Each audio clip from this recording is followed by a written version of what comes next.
জিয়া এরশাদ খালেদা জিয়া উপর দিয়ে ভারত বিরোধী কথা বলেছে আর ভারতে যেয়ে তাদের পা ধরে বসে থেকেছে। কোনোদিনও কেউ পায়ে ধরে কোনোদিন ক্ষমতা আসতে পারে না, তাহলে কি আমরা বিশ্বাস করব আপনারা তিনবার অন্য কারো পা ধরে ক্ষমতা এসছেন? এটা কি আপনি আমাদেরকে বিশ্বাস করতে বলছেন ইনডাইরেক্টলি যে আমরা যেহেতু পায়ে ধরে ক্ষমতা আসতে চেয়েছি তার মানে আপনারাও যে ক্ষমতা আছেন কারো পা ধরে আছেন কি? এটা আমার প্রশ্ন আপনাদের কাছে। শেখ হাসিনার মাথা তো নষ্ট হয়ে গেছে, কারণ সে কখন কি বলে তার তো মাথা ঠিক নাই, কখন কি বলে সে বুঝাই তো বলে না। ভারতের পা ধরে কেরা থাকে, ভারতের মোদির সাথে কেরা আন্দোলমহলে যায়, এটা তো বিশ্ববাসী দেখতেই আছে, এটা তো নতুন করে কিছু বলার নাই। কে অন্দরমহলে যায় গোপন মিটিং করে, তলে তলে মিটিং করে আসে, এটা তো বিশ্বের মানুষ দেখতেই আছে। আপনারা প্রশ্ন করেছেন যে দীর্ঘদিন বিএনপি ক্ষমতার বাইরে, এতে করে সংগঠনের শক্তি হ্রাস পাচ্ছে কিনা। না, সংগঠন আরো সুসংগঠিত হয়েছে আমাদের।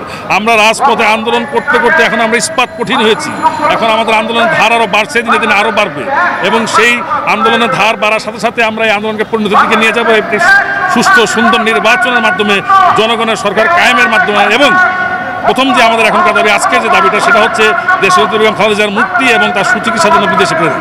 যদি কোনো বিদেশি বা পরের ভিন্ন দেশের কোনো ট্রেন লাইন বা রেলগাড়ি যদি আমাদের দেশ দিয়ে যায় এবং সেটা যদি আমার দেশের জন্য, আমার দেশের সার্বভৌমত্বের জন্য হুমকি স্বরূপ হয়, তাহলে সেটা অবশ্যই আমরা প্রতিবাদ এবং প্রতিরোধ করব।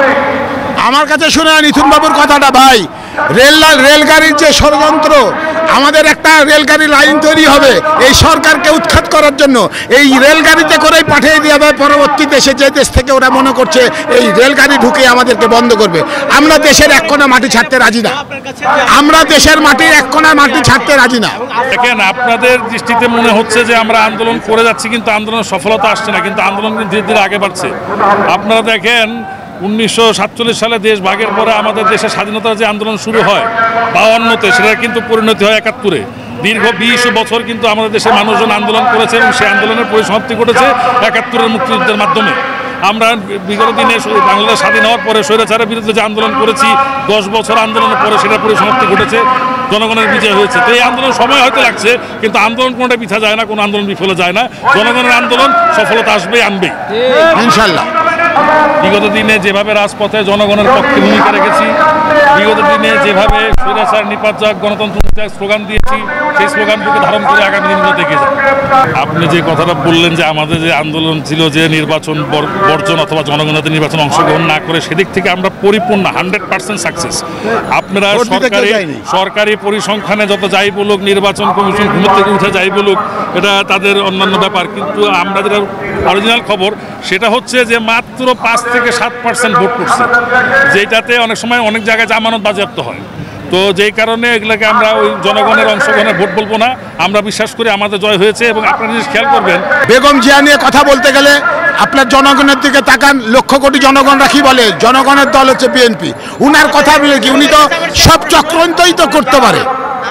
প্রধানমন্ত্রী আছেন, উনি মাননীয় প্রধানমন্ত্রী, কিন্তু সমস্ত জনগণের প্রতি তার একটা সম্মান রেখে কথা বলা উচিত। এবং বিশেষ করে যারা বিগত দিনে সরকার প্রধান, রাষ্ট্রপ্রধান ছিলেন, যারা দলীয় প্রধান বর্তমানে আছেন, তাদের সবার প্রতি একটি সম্মান রেখে শালীনভাবে বক্তব্য দেওয়াটা মনে হয় ভালো হবে।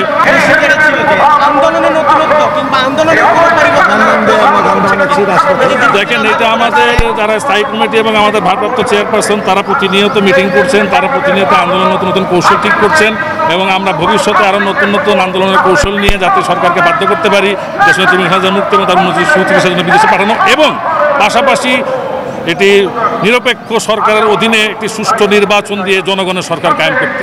ধন্যবাদ।